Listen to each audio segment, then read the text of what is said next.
عادة كانت بتحصل وما بقتش تحصل، وعادة كانت بتحصل ومكملة.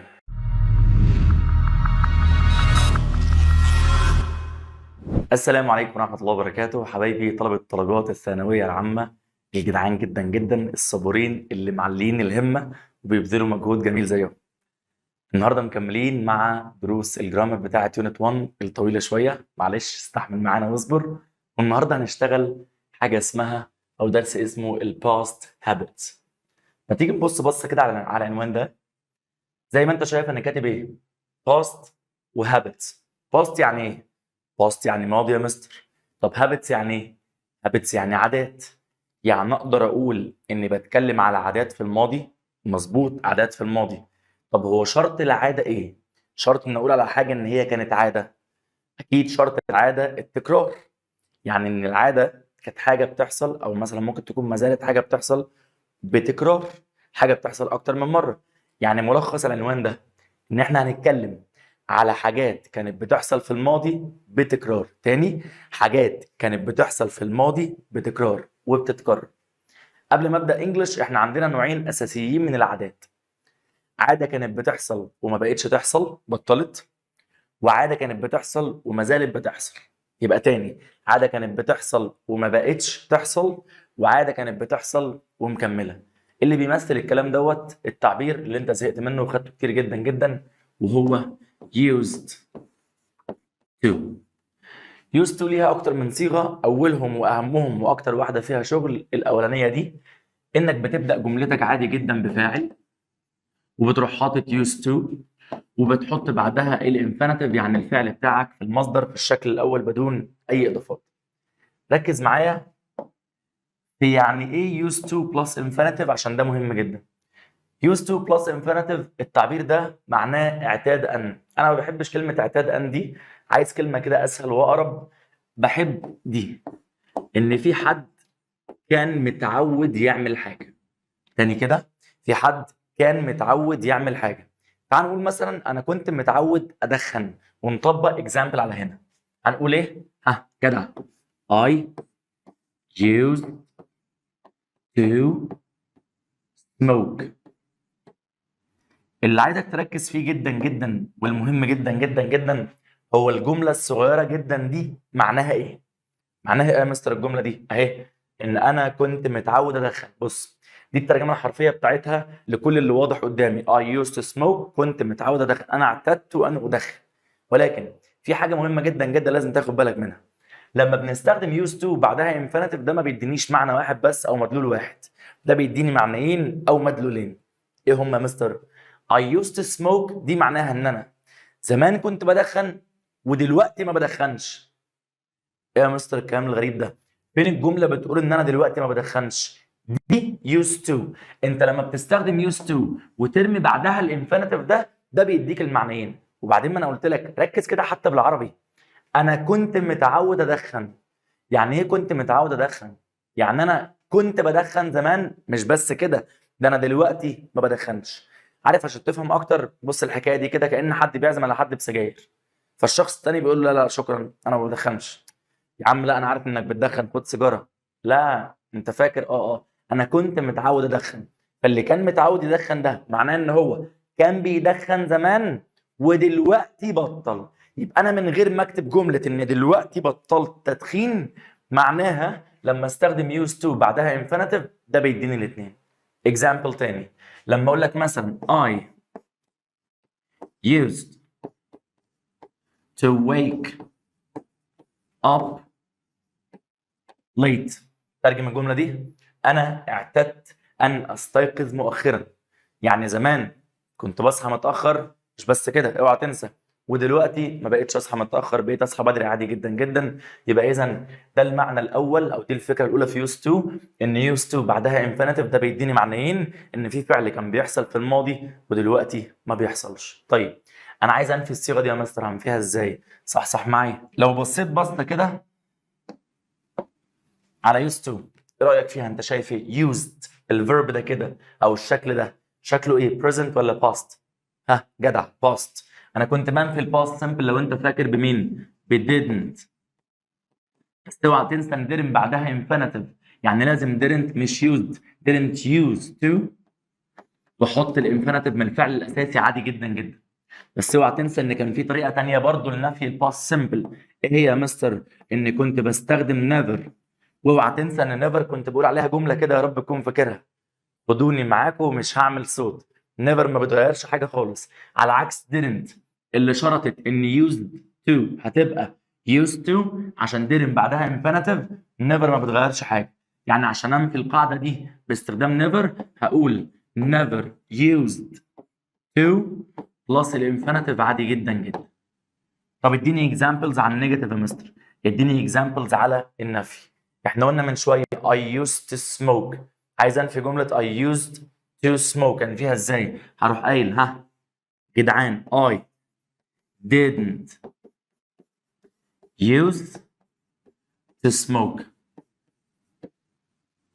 اوعى تنسى ده. طب لو عايز انفي يا مستر بالطريقه الثانيه هنفي ازاي؟ تنفي جدع.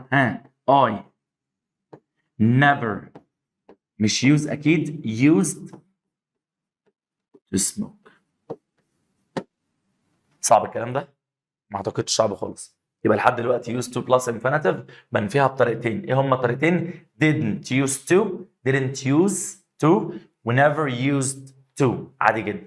طيب حد فاكر ازاي بسأل؟ اللي فاكر جدع. اللي بنفي بيه بسأل بيه تاني. اللي بنفي بيه بسأل بيه. الفعل المساعد اللي بستخدمه في النفي دايما بستخدمه في السؤال. يعني didn't دي انا هسأل بمين؟ هسأل بدid واحط السبجكت بتاعي عادي جدا الفاعل، وبعدها برضو infinitive يبقى use to والinfinitive بتاع الفعل الاساسي. عايز اقول لحد هل انت كنت متعود تدخن؟ هقولها ازاي؟ جدعان did you used to smoke؟ هل انت اعتدت ان تدخن؟ هل انت كنت متعود تدخن؟ يبقى اذا ده الكلام الاساسي اللي كلنا عارفينه وخدناه في سنه اولى وخدناه في سنه ثانيه وما فيهوش اي مشكله. ان used to وانفينيتيف بتديني معنيين: ان انا زمان كنت بعمل حاجه ودلوقتي ما بعملهاش، بنفيها ب didn't used to وبس وسوري، وبنفي برضه ب never used to، واللي بنفي بيه بسال بيه. طبعا انا نفيت ب didn't فسالت ب did. ممكن حد يقول لي مثلا انت قلت اللي بنفي بيه بسال بيه، طب ما انا نفيت ب never ليه ما سالتش ب never؟ انا بقول اللي بنفي بيه بسال بيه المقصود بيها دايما الافعال المساعده، ونيفر مش فعل مساعد. اذا دي اسهل حاجه والكلام المباشر جدا جدا اللي ما فيهوش اي مشكله. خش معايا بقى على شويه افكار مهمه.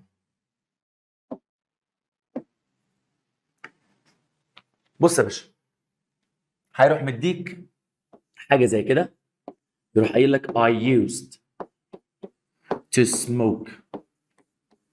مفيش اي مشكله، مش هيديك اي سبيس هنا. يعني جمله used to بتاعتك هتبقى كامله. ركز معايا عشان دي علامات، ودي اول علامه ان جمله used to كامله مش ناقصها اي حاجه. ماشي. ويروح قايل لك but now I not. ايه اللي هيحصل يا مستر؟ ركز معايا كويس. I used to smoke but now I not. قلت لك الموضوع فيه علامات. رقم واحد، اول علامه انه يديك جمله used to بالشكل ده كامله زي ما انت شايف، مفيش اي سبيس ولا هنا ولا هنا. تاني علامه مهمه جدا جدا but now. تعال نتكلم عن but now ده او but now دول، هعرف منهم اللي هنا ده مواصفاته هتبقى ايه. تعالى، هي but دي عباره عن ايه؟ او بتفيد ايه؟ بتفيد ترادف افكار ولا تناقض افكار؟ جدع، تناقض افكار. يعني افكار عكس بعضها. يعني يا مستر اقدر اقول ان انا كنت بدخن ولكن دلوقتي ما بدخنش. ايه ده مستر؟ ثانيه واحده، هو انت ليه حاسس ان انت هتكتب الجمله دي فعلا ان انا كنت بدخن ودلوقتي ما بدخنش؟ مش انت قلت من شويه ان انا I used to smoke لوحدها كده لحد هنا؟ انا مش محتاج اكمل واقول بجمله جديده ان انا ما بدخنش. هو بيعمل كده كنوع من انواع التوكيد اللفظي. انت خدت عربي وعارف ان التوكيد اللفظي لازم اعمل فيه ايه؟ لازم اعمل فيه تكرار. ولكن فعلا تفكيرك صح ان احنا هنا اكتفينا بالمعنى، ولكن ساعات هيطول عشان يعمل لك امتحان يعني. طب تعالى ارجع لبات ناو. يبقى اذا معلش تاني، اول علامه ان جمله يوز تو كامله. بعد كده عندي but now. but بتفيد تناقض. يعني اقدر يا مستر اقول ان but لو قبلها مثبت يكون بعدها منفي؟ ماشي، عظيم. يبقى اذا but بالنسبه لك هنا عايزه منفي بسبب ان اللي قبلها مثبت. طب هي now دي بتفيد زمن ايه؟ او عايزه مني زمن ايه؟ عايزه مني past ولا عايزه مني present؟ عايزه مني present اللي هو ايه؟ مضارع. كده انت جبت ده هيكون شكله ايه؟ اللي في السبيس هنا لازم يكون مضارع، لازم يكون منفي. لازم يكون مضارع، لازم يكون منفي. العلامتين حققناهم. جمله used to كامله وعندي but now. ابص كده لازم ده يكون مضارع، لازم يكون منفي. اخر خطوه اللي هحل بيها، هتروح رامي عينك بعد used to، لقيت ده smoke فعل عادي. يعني ايه فعل عادي؟ انا بقسمهم هنا في الحته دي جزئين او بقسمهم نوعين. اي فعل في الدنيا ولا verb to be؟ تاني كده، هل ده اي فعل في الدنيا ولا verb to be؟ طب فهمني اكتر. ده كده verb to be؟ لا، يبقى اي فعل في الدنيا. يبقى احنا هنتعامل مع حاجه من اتنين، يا اما do يا اما does، مع مراعاه الاثبات والنفي. خد بالك من الكلام ده. طب لو كان اللي بعد used to هو verb to be، سيادتك كده خلاص ما بتتعاملش ولا مع do ولا مع does، انت بتتعامل مع am او is او are، برضو مع مراعاة الاثبات والنفي. خلاص تعال نحل الجمله دي يا مستر بسرعه عشان ما تلخبطش. قلت لك علامات جمله used to كامله مش ناقصها حاجه. بعد كده عندي but now. but بتفيد تناقض افكار، قبلها مثبت يبقى انت عايز بعدها منفي. now عايزه منك مضارع. هرمي عيني بعد used to، لقيت smoke. smoke ده verb to be ولا اي فعل في الدنيا؟ اي فعل في الدنيا. تعال نكتب الكلمه دي.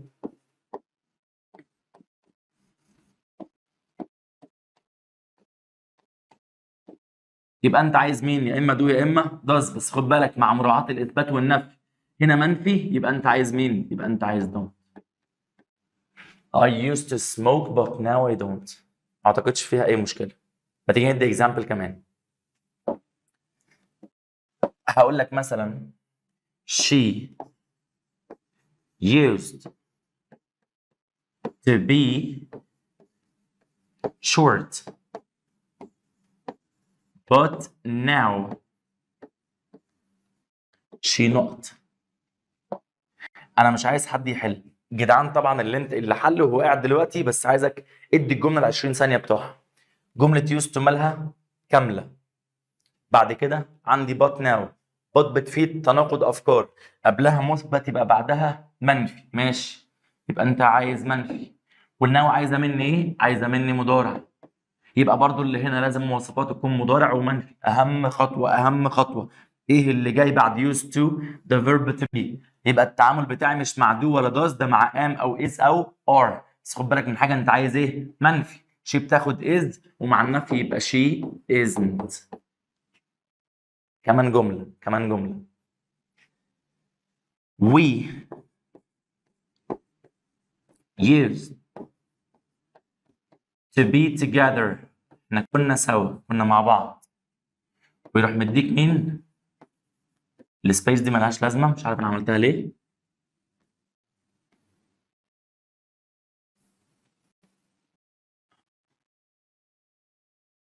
We used to be together but now. مفيش اي بقى. انا يا جدعان ضايع التكنولوجيا.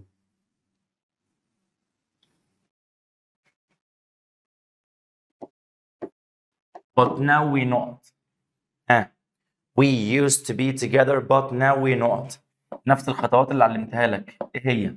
جملة used to مالها كاملة، اديني but now. but قبلها ايه يا عم؟ قبلها مثبت يبقى اللي بعدها منفي. طب now عايزة مني ايه؟ عايزة مني مضارع. هرمي عيني بعد مين؟ بعد used to، لقيت عندك verb to be، يبقى همشي في السكة دي am او is او are مع مراعاة الإثبات والنفي. يبقى now we aren't. ما اعتقدش الكلام فيه أي مشكلة، ما اعتقدش صعب خالص. كمل معايا. example تاني. هقول لك مثلا I didn't use to like pizza. انا ما كنتش بحب البيتزا but now I not. ها مين جدع؟ I didn't used to like pizza but now I not. هنبص I didn't used to like pizza. جملة used to مالها كاملة. روح مديني مين؟ but now جدعان. بس خد بالك من حاجة مهمة هنا. انت عندك ايه؟ عندي didn't used to. يعني هنا انت عندك نفي، يبقى انت عايز الناحية التانية ايه؟ جدعان انت عايز مثبت. وناو عايزة مني يا مستر؟ عايزة مني مضارع present. يبقى مضارع مثبت. ارمي عيني بعد used to. هلاقي مين؟ هلاقي like. لايك دي ايه؟ اي فعل في الدنيا الفيرب تو بي. جدع، اي فعل في الدنيا. يبقى انا هتعامل يا اما بدو يا اما بداز، وانا عايز مثبت يبقى اي دو. ما اعتقدش الكلام صعب خالص. ببص على جمله يوز تو بلاقيها جمله كامله ما فيهاش اي مشكله، وببص في الاخر الاقي ايه؟ ما فيهاش اي سبيس يعني الجمله. ببص الاقي في الاخر بات ناو. اشوف بات عايزه مني تناقض، اللي قبلها مش زي اللي بعدها، وناو عايزه مضارع. برمي عيني بعد يوز تو، بعرف الاجابه والدنيا بتبقى كويسه، ما فيش اي مشكله. كمل معايا. ساعات هيعمل حاجه غريبه شويه في القاعده دي، في نفس الجمله دي، بس هيطول تطويله كده غريبه. ازاي يا مستر؟ بص كده، تعال نرجع للمثال ده. I used to smoke. ايوه يا مستر انا عارف انت عايز تعمل ايه. انت حطيت لي جمله used to كامله وانت علمتني من شويه، واروح حاطط لك كمان but now. انا عارف انت عايز تعمل ايه. but now دي كده خلاص جمله used to كامله و but now. I don't. ايه ده يا مستر؟ انا من شويه كنت المفروض انا اللي هحط don't دي، انت حطيتها ليه؟ كمل معايا. but now I don't smoke. القلم ده مهيس النهارده ويديني نقط. ايه بقى الكلام ده يا مستر؟ ايه الكلام الغريب ده؟ ولا اي غريب ولا حاجه. احنا زي القاعده بالظبط اللي كانت موجوده فوق، مفيش اي مشكله، اللي كانت موجوده في البيج اللي فاتت.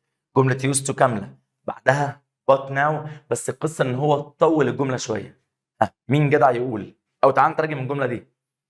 انا زمان كنت بدخن، كنت متعود ادخن، ولكن ما بقتش ادخن تاني. ما بقتش ادخن خالص. ما بقتش ادخن. ما بقتش ادخن. ها مين جدع؟ مين جدع جاوب؟ اكيد. ها anymore او any longer. تاني كده anymore او any longer. لما تشوف التطويله دي انت بتحط في الاخر كده anymore او any longer، ودول معناهم لم اعد، ما بقتش ادخن. مستر ممكن افهم ايه مواصفات anymore و any longer؟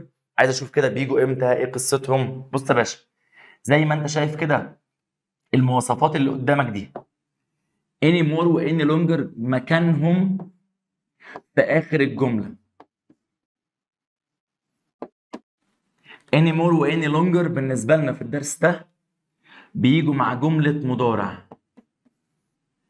anymore و any longer بيجوا مع جمله منفيه.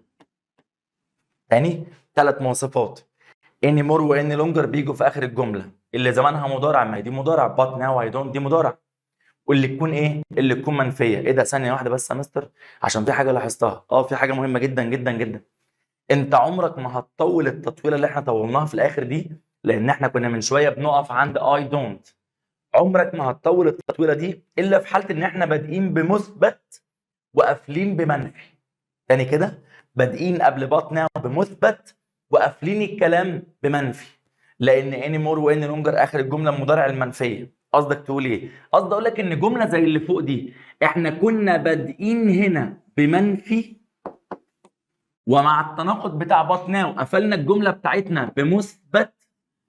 فالجمله اللي فوق دي ملهاش علاقه ولا ب anymore ولا ب any longer. مهمه جدا جدا جدا الحته دي، ان انا لازم عشان استخدمهم ابدا هنا قبل but now، قبل التناقض اللي هيحصل بمثبت، واقفل جملتي بمنفي. ده اللي هيخلينا اكمل ب anymore و any longer. في اي مشكله؟ اعتقد مفيش مشكله. طب مستر في حاجه بتساوي anymore و any longer؟ في حاجه اسمها no longer.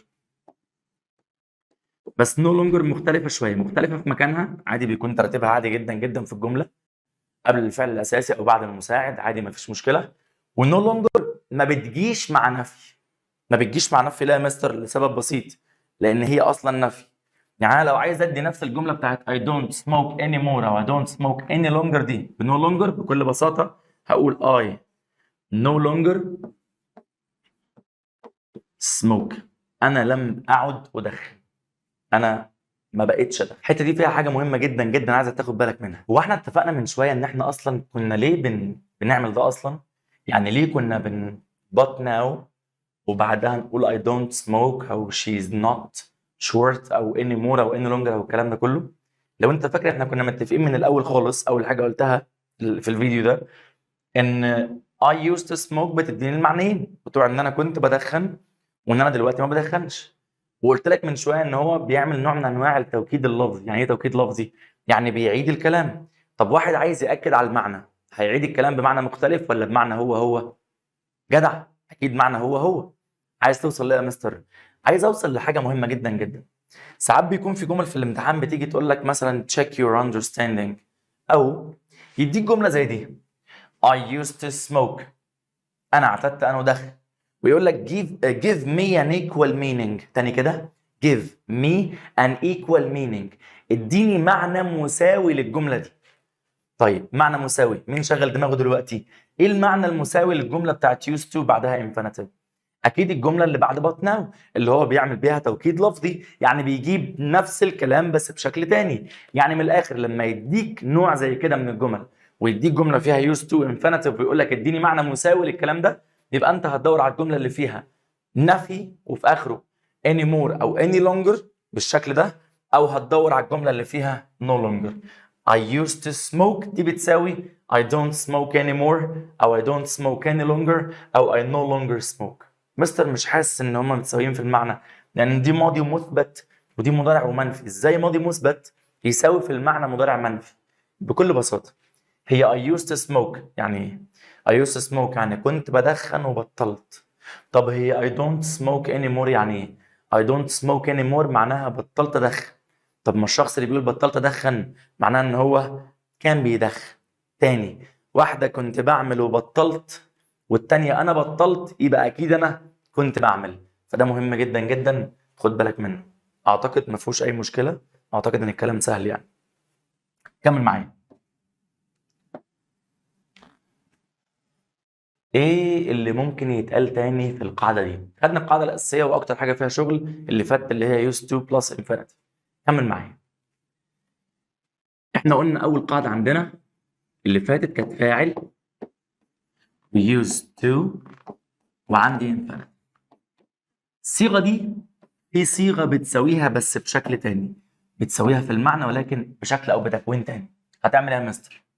اقول لك اني هحط فاعل وبعده was او were واروح حاطط used to plus ing. ركز معايا في الفروق بعد اذنك.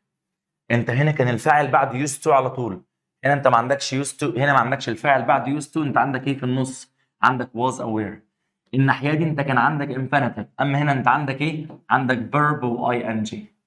ده فرق مهم جدا جدا في التكوين او في الشكل، ولكن في المعنى الاثنين زي بعض بالظبط. يعني الجمله اللي احنا عارفينها اول مثال حطيناه اللي هو I used to smoke، ايه اللي بيساويه؟ اللي بيساويه المثال ده I was used to smoking. وده برضو من ضمن الحاجات اللي بتدي equal meaning. يبقى احنا كده خدنا 5 جمل بتدي equal meaning. I used to smoke و I was used to smoking و I don't smoke anymore و I don't smoke any longer و I no longer smoke. كل الحاجات دي جمل بتساوي بعضها. خلصنا الجزئيه بتاعه العادات. انا قلت لك في اول الحصه دي ان احنا عندنا نوعين اساسيين من العادات: عاده كانت بتحصل وبطلت تحصل، وعاده كانت بتحصل وما زال بتحصل. خلصنا اول جزئيه بتاعه اللي كانت بتحصل وبطلت، خش على اللي كانت بتحصل وما زالت بتحصل. هتعمل ايه يا عم النجار؟ بص يا باشا، هقول لك ان انا هحط جملتي هبداها بفاعل عادي بطبيعه الحال، وهروح حاطط verb to be بس في البريزنت يعني am او is او are، واحط بعدهم used to، واحط verb و ing. لو حد واخد باله انا جبت البريزنت بتاع القاعده اللي فوق دي، طب يا مستر الصيغه دي معناها ايه او ترجمتها ايه؟ ترجمتها ان فلان متعود. ايه يا مستر متعود دي بقى؟ قول انت، ها متعود يعني ايه؟ يعني متعود يعني كان بيعمل حاجه زمان وبطل ولا ما زال بيعملها؟ ما زال بيعملها. انا متعود ادخن، بحب التدخين. طب هقول الجمله دي ازاي يا مستر بالانجلش؟ هقولها، ها مين جدع يقول؟ انا سامعك، والله سامعك، مش والله سامعك، حاسس بيك يعني. I am used to smoking. I'm used to smoking. انا متعود على التدخين، انا اصلا بدخن وهي دي حياتي وهو ده انا، ما عنديش اي مشكله في اي حاجه. صعب الكلام ده؟ اعتقد مش صعب. في تعبير مهم جدا جدا جدا ساعات بيجي يبقى عايز مني ده، بعرف انه عايز مني ده، يروح قايل لي ايه؟ It's my habit. يعني كده it's ايه؟ It's my habit. يعني ايه it's my habit؟ It's my habit يعني دي عادتي. خد بالك من it is my habit. دي عادتي، دي جمله زمانها مضارع. دي عادتي يعني انا ما بطلتهاش، يعني انا ما زلت مكمل. ساعتها على طول تعرف انك عايز الصيغه دي، تعرف انك عايز am is are used to بعدها ing. طب مين جدع يقول لي من الصيغه دي ممكن نطلع ايه يساوي اللي قلناه في الاول اللي هي used to plus infinitive و was were used to ing؟ جدع، بدل it's my habit هتبقى it was my habit. It was my habit يبقى كانت عادتي، يبقى مش بعملها دلوقتي. يبقى انت هتمشي في السكه بتاعت اول حاجه خدناها في الدرس في كل اللي فات ده قبل ما نشتغل الجزئيه بتاعت am is are used to ing. صح كده، ما تخلوش يلعب بيك. الحاجات دي بتبقى حاجات بسيطه جدا جدا ملهاش لازمه ولكن بتفرق. الامتحان يا جدعان تفاصيل. امتحان السنين اللي فاتت من ساعه ما النظام الجديد اتعمل، اللي كان بيخرج من الامتحان يقول لي الامتحان تافه وملوش لازمه، بعرف انه بلح، بعرف ان الدنيا ضايعه. انما اللي يقول لك، الطالب اللي يتكلم يقول لك كان في شويه افكار، في شويه حاجات سهل ممتنع، في تفاصيل، ده تفهم ان هو فاهم. الامتحان في اخر السنه هيكون فيه تفاصيل بالشكل ده، فلازم تكون جاهز لها. قشطه؟ اعتقد ان قشطه ومفيش اي مشكله. اخر صيغه في القاعده بتاعت used to الصيغه دي، هتحط فعل وهتحط get او become وبعدهم used to زائد verb ing.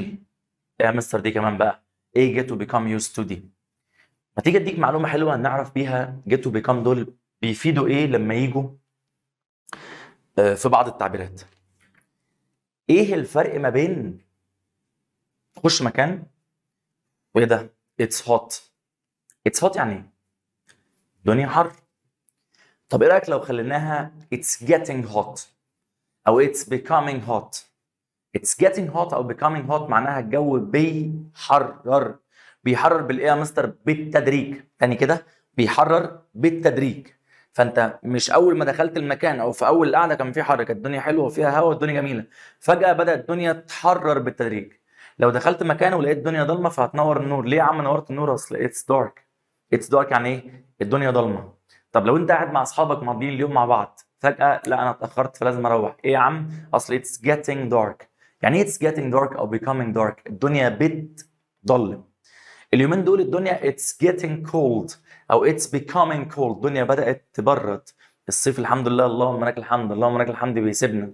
وكل اللي بيحب الصيف ما تفرجش عليا، مش مسامحك، ما تفرجش عليا بجد. انا ما اعرفش ايه اللي يخلي حد في الدنيا ممكن يحب الصيف. ارجع للناس. it's getting cold الحمد لله او it's becoming cold يعني الدنيا بدأت تبرد، الدنيا بدأت كده الصيف بيسيبني. ففهمت الفكرة؟ يعني زي ما تقول ان get و become دول بيفيدوا التدرج في الصفات او التدرج في حدوث الاشياء. تدرج يعني ايه؟ يعني الموضوع بيجي واحدة واحدة. نفس الكلام هنقوله هنا، ان get و become used to بيفيدوا ان انت عشان تعتاد على حاجة معينة انت خدتها بالتدريج. خدت العادة دي بذلت فيها حاجتين، بذلت مجهود وبذلت وقت، لان العادة دي يا اما حاجة وحشة بتحصل في حياتك فانت اتعودت عليها بصعوبة، يا اما حاجة مفاجأة انت مش متعود عليها. طب فهمني اكتر. واحد مثلا كان عايش في وسط اهله والناس والدنيا جميلة وما عندوش اي مشكلة في اي حاجة. الشخص ده فجأة اهله عملوا حادثة، الله يرحمهم كلهم. معلش المثال بائس شوية بس ركز معايا فيه. تيجي تكلمه بعدها بشهر او شهرين من الحادثه والكلام ده وهو عايش لوحده، ايه اخبار العيشه لوحدك؟ مستحيل يقول لك انا متعود. مفيش حاجه اسمها متعود على العيشه لوحدي، ما هو كان في وسط اهله وناسه قبل ما تحصل الحادثه. هيقول لك ايه؟ يا اما هيقول لك والله بنبره حزن كده بتعود، يا اما هيقول لك والله اتعودت. بتعود يبقى I am getting او I am becoming. اتعودت I got او I became. فانت ممكن تصرف دول عادي. فيروح قايل لك ايه؟ I. لو عايز يقول اتعودت، طبعا تعود بعد وقت ومجهود، هيقول لك I got او I became used to live ولا living؟ living اللي بيتكتب ده يوه. I got used to living alone. انا اتعودت على العيشه لوحدي، خلاص عادي ما فيش مشكله. يبقى اذا get وبيكم بيفيدوا حاجه اسمها التدرج في الصفه، بيفيدوا حاجه اسمها ان الصفه دي سوري مش الصفه انا اسف، التدرج في العاده، لان العاده دي كانت حاجه مفاجاه مش متعود عليها زمان، او العاده دي كانت حاجه صعبه بذلت فيها وقت وايه ومجهود. خلينا كده نلم كل اللي قلناه النهارده في الفيديو ده زائد معلومه اخيره وبعد كده خلاص. شكرا ان انت صابر ومكمل لحد دلوقتي، انا اصلا بحبك. بص يا باشا، احنا لحد دلوقتي خدنا ان عندي حاجه اسمها used to plus infinitive. طبعا ببدا جملتي بفاعل بقى، خلاص مش كل شويه هكتب اني ببدا بفاعل، اكيد خلاص. او اركن دي كده على جنب، اقول لك ليه دلوقتي. او خدنا ان عندي حاجه اسمها was او were used to و gerund اللي هو الverb ing. او خدنا am او is او are used to و verb ing. او خدنا get و become used to و verb ing. طبعا كل ده اهو عشان ما تزعلش، انا ببدا جملتي جدا عادي جدا بفاعل مفيش مشكله. طب يا مستر انت عايز توصل لنا ايه؟ عايز اوصل لك كده حاجه كلابي، انتوا بتحبوا الحاجات الكلابي. بعد الشرح ده كله والفهم ده كله اتمنى يا رب تكون فاهم. بقى برضو بتحبوا، في ناس بتحب لو لقيت دي حط دي، بتحب شويه دلالات كده، دي هتسهل عليك الدنيا. بص، فاعل زائد used to انت عايز infinitive. تاني كده، فاعل زائد used to I used to he used to she used to we used to انت عايز infinitive. رميت اي حاجه في النص، بص بقى اي حاجه طبعا باختلاف معناهم اللي شرحته، اي حاجه في النص ما بين الفاعل ويوز تو انت ما بقتش عايز مصدر، انت عايز اي ان جي. بس كده، ده كل اللي عايز اقوله، ان لازم تركز في ده. فاعل حاجه يوز تو انت عايز اي ان جي، فاعل لازق في يوز تو انت عايز ايه؟ انت عايز انفينيتيف. خد بالك من ده كويس جدا جدا، طبعا مع فرق المعنى ان دي بتساوي دي، ان دي معناها متعود، وان دي ان في حد بيتعود او اتعود بعد بذل وقت ومجهود، لان العاده كانت صعبه شويه، او العاده كانت مفاجاه بالنسبه له ما كانش متعود عليها. يبقى الموضوع دي زي ما تقول ملخص بسيط لكل اللي احنا عملناه. اخر ملحوظه بعد كده خلاص سيبك. انا عندي تعبير اسمه accustomed to بيجي بعده verb ing. accustomed to ده لازم يجي قبله verb to be، ما بيجيش كده. بس verb to be يا اما في البريزنت اللي هو am او is او are، يا اما في الباست اللي هو was او were. طبعا برضو لازم ابدا جملتي بايه؟ لو قلت I am، القلم بيربط او بيشبك الكلام، انا ما بكونش قصدي اعمل كده، بيطلع كلام شكله غريب. I am accustomed to smoking. وممكن اقول بشكل تاني I was accustomed to smoking. بكل بساطة وأنا عارف إن أنت فهمت، ده شبه it's my habit و it was my habit. I'm accustomed to smoking، أنا متعود على التدخين. يبقى الصيغة دي بتساوي am is are used to ing. طب I was accustomed to smoking معناها أنا كان، طبعا مش أنا كان متعود، ترجمة الجملة إن أنا كنت متعود على التدخين، ودي هتساوي الصيغتين اللي هما إيه؟ اللي هما I used to smoke و I was used to smoking، والجمل اللي بعد but now اللي هي I don't smoke anymore، I don't smoke any longer، أو I no longer smoke. خلص الدرس بتاع الباست هابتس، درس مهم جدا جدا، محتاج منك بس شويه تركيز، هو سهل جدا، محتاج تاخد بالك بشكل اساسي على ايه اللي بيكون بعد السبيس اللي عندك انفينيتيف ولا عندك اي ان جي. لو عندك انفينيتيف الموضوع بيبقى سهل، يبقى اذا الكلام بنسبه كبيره جدا جدا على ان حاجه كانت بتحصل في الماضي وما بقتش تحصل. لو عندك اي ان جي في اختلاف معنى طبعا، لو was where اي ان جي يبقى برضو بتساوي used to infinitive، ام اس ار يبقى انت بتتكلم في عاده ما زالت مكمله، get to become يبقى احنا بنتكلم في حاجه اتعودنا عليها بصعوبه وخدت مننا وقت ومجهود، مع شويه تفاصيل مهمه جدا جدا اللي في الدرس ده. لو مكمل لحد دلوقتي الفيديو فانا بحبك جدا جدا. وهقول الجمله اللي اتمنى ما تزهقش منها، واتمنى يكون اسلوب حياه بالنسبه لك في اخر كل فيديو، ان كل حاجه جميله وكل حاجه عظيمه هتحققها في حياتك اولها ايام زي دي. السلام عليكم.